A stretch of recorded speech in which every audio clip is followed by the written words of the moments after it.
You must have heard there's plenty of fish in the sea, right? But what you might not have heard is that one of these fish got stuck on land. Stranded all alone on the stone rocks, the poor orca cried for help, yelled for hours, and screamed in agony until a very kind reporter decided to make way for her. This, everybody, is the story that happens once in 100 years. We don't want to keep you waiting, so without further ado, let's get to the video. The heroic tale happened on the morning of July 23, 2015, revolves around a man named Eric. Eric, a whale researcher, was performing a study on the local fin whale population while sailing his boat, the Bangarang. A small outcropping of rough stone on the shore of Andrew Rocks suddenly began to emit groaning moans, which he heard. Eric went to investigate the cries since he found them to be quite disturbing. He saw a distressing sight as he sailed by. A baby orca was clearly in trouble as it got trapped between jagged rocks that were rising out of the water. Eric called the neighborhood environmental organization Whale Point at around 7:30 in the morning to let them know what he had discovered. The orca specialists deduced what might have occurred based on Eric's description. It is common for orca pods in the area to work together to hunt seals for food, with some orcas pursuing the seals near the coast while others watched quietly. It's likely that this young female orca misjudged her position, and as the tide went out, she found herself in shallower and shallower water until there was no way to get out of the situation where she was jammed between the rocks. She was screaming for help, clearly terrified and presumably in agony. Thankfully, Eric sailed by. The members of the Save Our Seas Foundation, Jane and Herman, were familiar with Eric, and the two frequently collaborated on research projects. When Eric called to inform them of the unfortunate situation facing the orca, Janie and Herman were returning from Hartley Bay to their base. Herman and Janie were aware that timing was crucial to the performance and that they would require all the assistance they could obtain. So as they sped north to meet Eric in Squally Channel, they also got a new car and in touch with the Gitgat guards in Hartley Bay and with Fisheries and Oceans Canada. Both marine agencies were aware of the young orca's precarious circumstances. To see whether they might assist the orca in getting off the rocks, Eric and his team approached her in the meantime.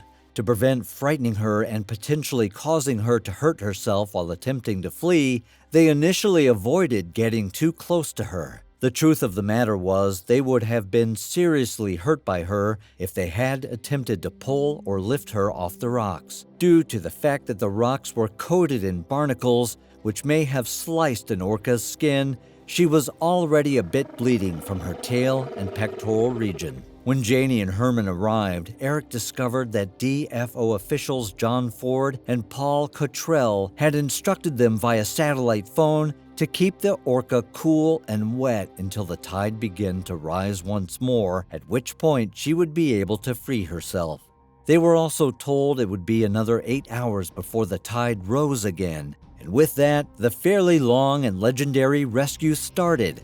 The orca was definitely nervous when they first approached her, since she didn't know what they might be up to. For a young orca, being imprisoned in misery and surrounded by people must have been extremely frightening. Gravity was obviously making it tougher for her because she was breathing quickly and shallow.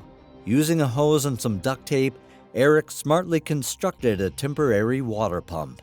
He proceeded to the back of the island and assisted Herman in operating the pump as he soaked the orca in chilly seawater with the hose. The orca's body was delicately wrapped in linens that had been dampened in seawater by every other rescuer. The rescuers observed that the orca's cries were becoming somewhat faded and her breathing was becoming more relaxed as they worked.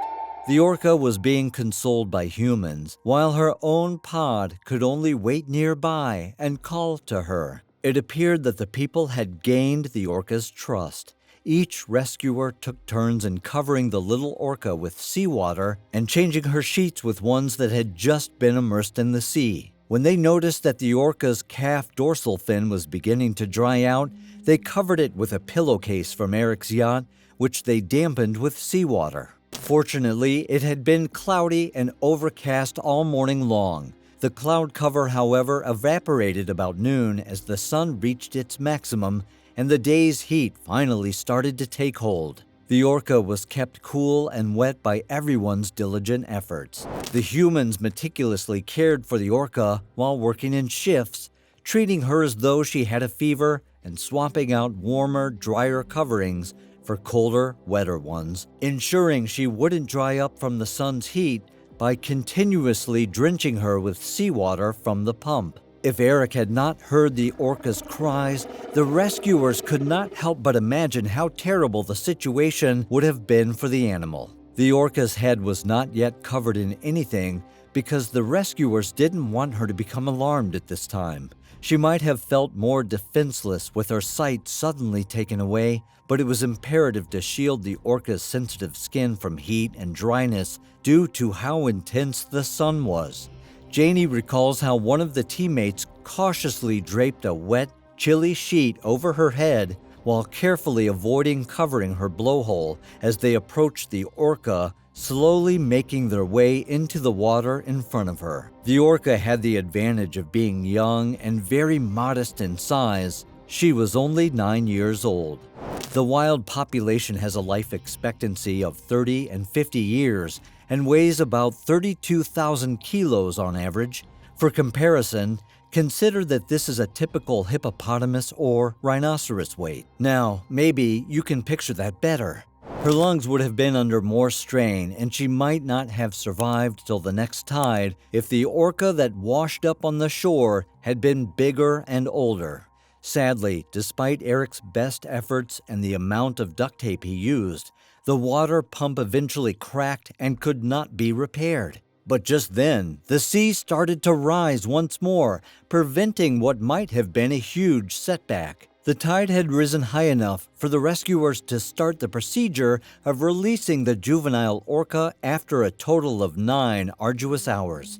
She had her head and torso covered in sheets, which they swiftly removed. Her dorsal fin also had a pillowcase. The team realized that the orca should finally free herself from the rocky cage, something that only she was capable of doing. The rescuers wanted to prevent the orca from being startled into making a hasty attempt and further harming herself. They therefore turned around and ascended a neighboring cliff to observe and wait. Every single one of them sent the same word to the female killer whale, wishing her strength and the capacity to break free. The little orca's body was gradually submerged as the water level crept up to cover her. As it turns out, she started to cry out again, but this time her voice seemed different.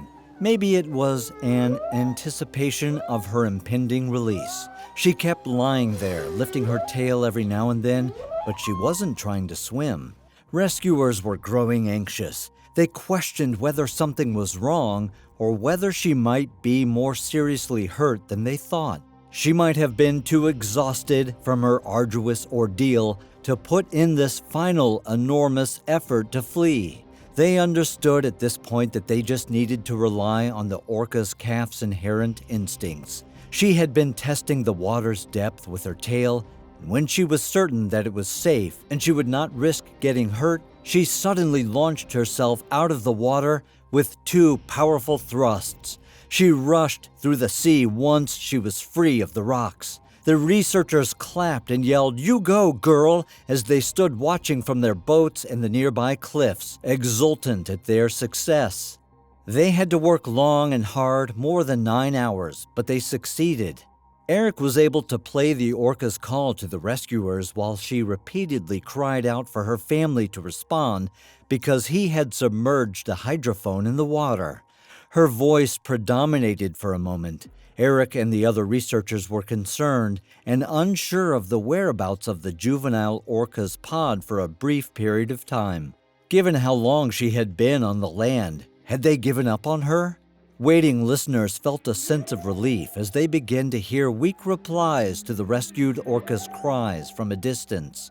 Evidently, the young female orca heard her family's responses as well, since she swam quickly in the direction of their fleeting sounds as she felt enthusiastic and relieved.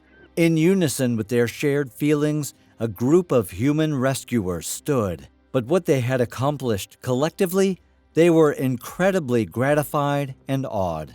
With that being said, it's time to end our video. How would you have approached the situation if you were Eric? Let us know in your thoughts in the comment section below. And if you liked this story, then give it a big thumbs up and share it with your loved ones. We'll surely be up with another amazing story for you guys soon.